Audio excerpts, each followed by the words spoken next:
so creatively done. Thank you. That vlog at all. I want to do something different.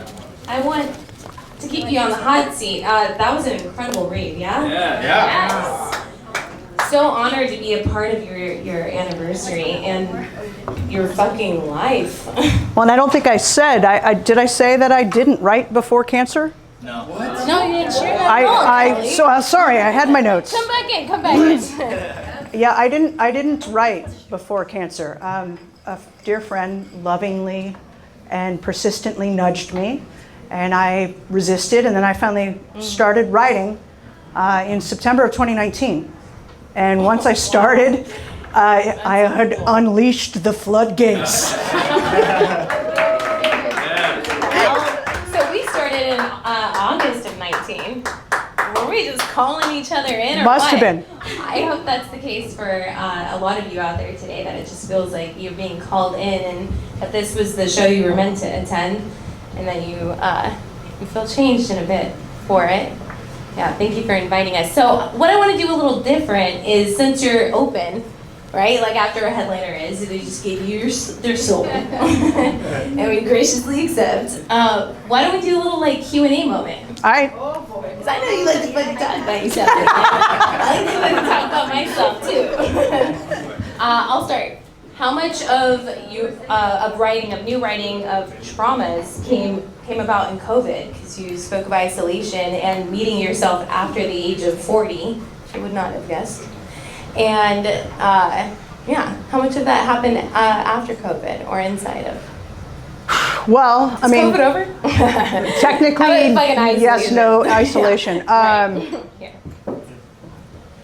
That's a good question. That's a hard question. I think it all started with bits of trauma spread through it. I mean, I started with writing memoir. Then my first piece was actually a piece I wrote and had the privilege to perform with Vamp, which, if you guys don't know about So Say We All's Vamp, you should check that out. It's a memoir showcase. And that was a piece I wrote that fundamentally was about the process I went through to determine which surgery I was going to pick, because I was lucky enough to at least have that choice. And I sketched the irony of my choice with my childhood, because as you may have discerned from some of those poems, I've learned a lot about myself that I didn't understand. Not that my folks meant wrong, but adoption is a thing. It's a legit thing. And being raised by a narcissist, that's a gnarly thing. So, I mean, you heard the last poem. That's certainly not trauma there. That was born out of a love for camping that I didn't discover until isolation. Needing to take my daughter somewhere, but where could you go? It was in the summer of 20, it was safe to camp. And another dear friend gently nudged me with I dare you to camp. Just one night. And I answered it with 6. So I think it's had layers. It's had layers and layers and layers. And the poem "Come Out to Play." Yeah. That was like, okay, I've stepped into my skin and bye. Like all of us, we all had to shut down so entirely, and I endured hell in 2019, only to come out and hit hell. Right, collectively. Collective hell. It's like when everybody's like, oh, it's been a rough 2 years. I'm like, 3? Got 3. But yeah. That's such a great way to put on the timeline, and so true about camping. Totally off on subject. Dixon Lake, guys, that's like really close, right? Thank you. Yeah, we're going there this weekend. It's Easter Bunny Forest this weekend for me and my 5. Nice. Yeah, great place to. Let's do that sometime. Kid, yeah, Rian, we'll have a big kid camp. Yep. Word. All right, one question from the audience. Anybody? Please do. Maybe you want an only time. I don't see Kelly out every Tuesday. Kelly. Don't be shy. I don't bite. Yeah, perfect. You go first.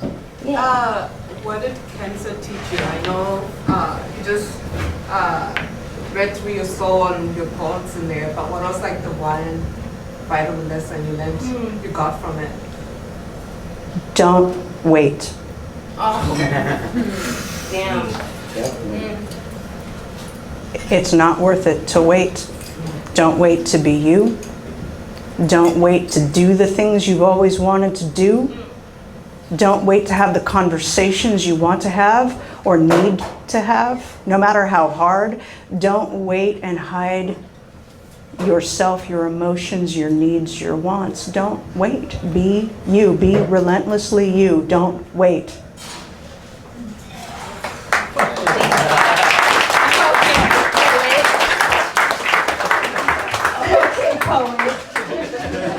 Breaking out in poem right then. Why don't we do a writer's prompt? Anyone want to send in a poem to Poets Underground on Instagram? And it's prompted with "Don't wait." I'll send it, forward it on to Kelly, and maybe we'll feature it next week. That'd be super dope. Sweet. Let's all not wait to write that poem. Word. Word? Word. Word. It's official then. Fucking 2 words, that's what that means, yeah? Yeah. Do we have one more hand up before we move on to open mic? Somebody back there. Yes. Yeah. Someone back there. Was there ever another time in your life that you thought you could write or thought about writing at all? Like maybe it had like just a light spark in the back of your head, like a light longing that's like long off. It's also a really good question. So to give a tiny bit of sordid history, my mom, God love her, impressed upon me over and over and over again as a child how amazing her writing was and how weak mine was. And coupled that with the time that my brother found my diary and read it with his friends, that pretty much put the nail in what I thought was ever going to be my writing coffin. And obviously I'm a little verbose.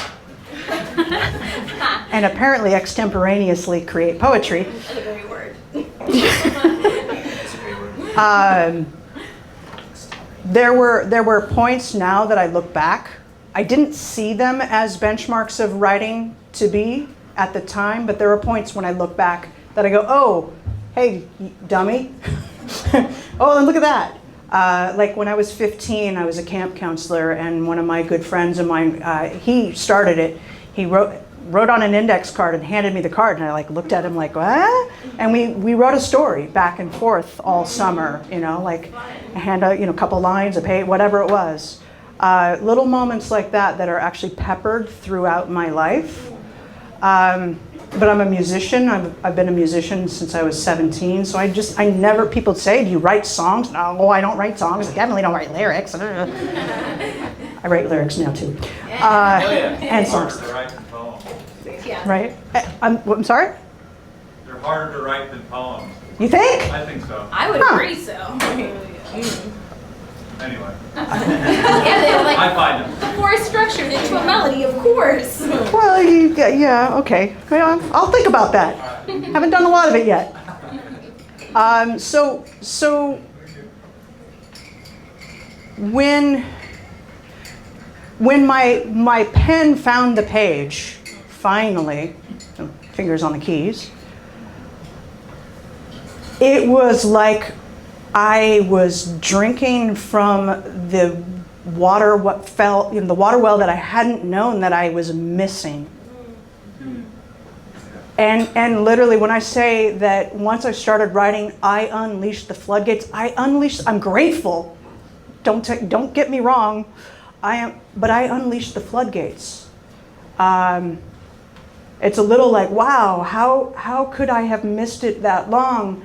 And I think it's because I was so busy trying to fit into someone else's world, into someone else's idea and model and thoughts about what I should be and who I should be and how I should be. That there was no space for me to be. Yeah. Wow. So don't wait. Don't wait.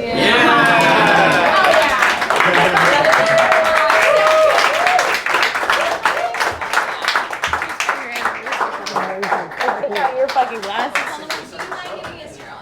Oh God, I don't mind giving you my autograph. Do you have anything to sell, or anybody you would like to point to have stuff sold?